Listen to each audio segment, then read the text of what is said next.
నా పేరు Lavanya, Yellareddy colony yoga centre నుంచి వచ్చాను. ముందుగా మహిళా మనులందరికీ అంతర్జాతీయ మహిళా దినోత్సవ శుభాకాంక్షలు. ఈ వేదికను అలంకరించిన పెద్దలకు, ఈ కార్యక్రమం ఏర్పాటు కృషి చేసిన గురువులందరికీ, నా తోటి సాధికా సాధకులందరికీ హృదయపూర్వక నమస్కారాలు. సాధారణంగా పండుగలు కొన్ని ప్రాంతాల వారికి, కులాలకు, మతాలకు పరిమితమై ఉంటాయి.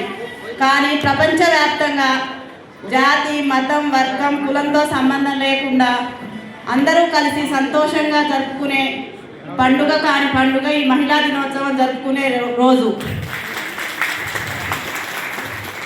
స్త్రీ లేనిదే జననం లేదు, గమనం లేదు, అసలు ఈ సృష్టికి జీవమే లేదు. అటువంటి మహత్తరమైన మహిళలు, వారి శక్తియుక్తుల గురించి ఎంత మాట్లాడుకున్నా తక్కువే.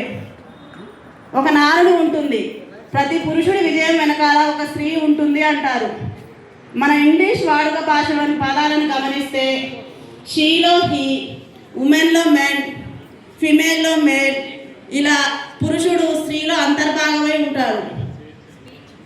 మనం ఒకసారి చరిత్రలోకి వెళితే జర్మనీ దేశం మహిళలైన కార్ల్ జెట్కిన్, కార్డీ డాంకర్, ఇంకా ఇంకొంతమంది మహిళా కార్యకర్తల కృషి ఫలితంగా 1910 మార్చి 8న అంతర్జాతీయ మహిళా దినోత్సవంగా ప్రకటించడం జరిగింది. అలాగే ఐక్యరాజ్య సమితి 1975వ సంవత్సరాన్ని అంతర్జాతీయ మహిళా సంవత్సరంగా ప్రకటించింది. మన భారత కోకిల గారైన సరోజినీ నాయుడు గారి పుట్టినరోజైన ఫిబ్రవరి 13ని భారతీయ మహిళా దినోత్సవంగా ప్రకటించడం జరిగింది. ఇవన్నీ అమల్లోకి వచ్చినప్పటి నుంచి అనాదిగా మహిళలు అనుభవిస్తున్న ఎన్నో రకాల సమస్యలు పరిష్కారం దిశగా ముందుకు వెళ్తున్నాయి. ప్రస్తుతం మన మహిళలకు ప్రత్యేక వసతులు, రిజర్వేషన్లు, మహిళా చట్టాలు ఇవన్నీ వచ్చి మహిళల్లో ఔన్నత్యాన్ని పెంచాయి. అలాగే సమాజంలో మహిళలకు గౌరవంతో పాటు హోదా కూడా లభించింది. సహాయ సహకారాలు అందించాలే కానీ మహిళలు పురుషుల కంటే ఏమాత్రం తక్కువ తీసుకోరని అనాది కాలంగా నిరూపణ అవుతూనే ఉంది. ఆనాటి రుద్రమదేవి, ఝాన్సీ లక్ష్మీబాయి, చాకలి ఐలమ్మ ఇలాంటి ఎంతోమంది వీరవనితలు వారి పోరాట పటిమను చాటుకున్నారు. ఆడది అంటే అబల కాదు, సబల అని నిరూపించారు. ఆనాటి నుంచి నేటి వరకు వివిధ రంగాలలో, అదే రాజకీయం, క్రీడలు, అంతరిక్షం, ఇలా వివిధ రంగాలలో ప్రముఖులైనటువంటి శ్రీమతి ద్రౌపది ముర్ము గారు, సైనా నెహ్వాల్ గారు, పివి సింధు గారు, మన కేంద్ర ఆర్థిక మంత్రి నిర్మలా సీతారామన్ గారు, ఇలా ఎంతోమంది మనం చూడవచ్చు. అక్కడి వరకు ఎందుకండి, మన ఇంట్లో ఫైనాన్స్ మినిస్టర్ ఎవరంటే మీరు ఏం చెప్తారు? ఎగ్జాక్ట్లీ, మన ఇంట్లో మన home minister, chief minister, finance minister, అన్ని 3 పదవులు కలిగిన ఏకైక వ్యక్తి మనమే కావచ్చు, మన అమ్మే కావచ్చు. ఎందుకంటే నాన్న వస్తారు, 10 మందికి వంట చేయమని చెప్పేస్తారు, కానీ ఆ 10 మందికి ఎలా చేయాలి, ఏం చేయాలి, తను ఎటువంటి లెక్కలు ఏ కంప్యూటర్లో చూడదండి, మైండ్తోనే క్యాలిక్యులేట్ చేసుకొని అప్పటికప్పుడు చక్కగా అందరికీ వడ్డిస్తూ చేస్తుంది. అటువంటి అమ్మే మన ఫైనాన్స్ మినిస్టర్. అంతా బాగానే ఉంది కదా, మహిళలకు ఇంకా ఏమైందని మీరు అనుకోవచ్చు. ఇదంతా ఒకవైపే అండి. మరోవైపు చూస్తే భ్రూణ హత్యలు, గర్భంలోనే ఆడపిల్ల అని తెలిస్తే చిదిమేస్తున్నారు.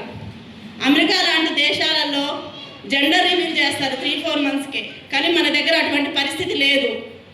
చిన్న పిల్లల నుంచి ముసలి వాళ్ళ వరకు ఎన్నో రకాల లైంగిక వేధింపులు, పనిచేసే చోట వేధింపులు.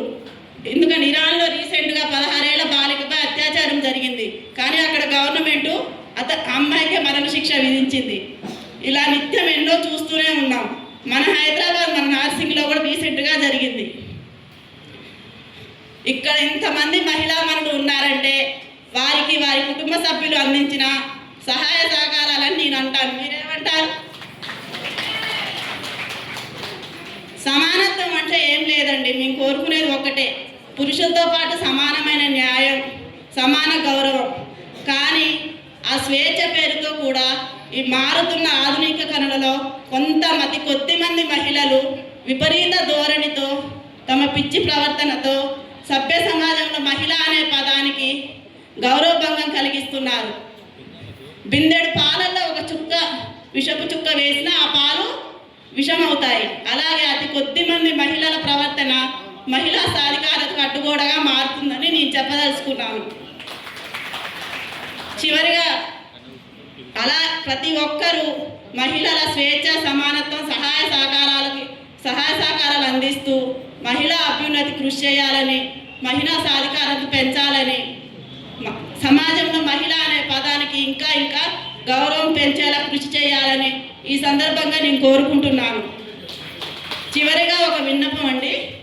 అమ్మని పూజించండి, భార్యను ప్రేమించండి, తోబుట్టువును దీవించండి, ముఖ్యంగా స్త్రీని గౌరవించండి. నాకు ఈ అవకాశం ఇచ్చిన ప్రతి ఒక్కరికి పేరు పేరున ధన్యవాదాలు తెలియజేసుకుంటున్నానండి.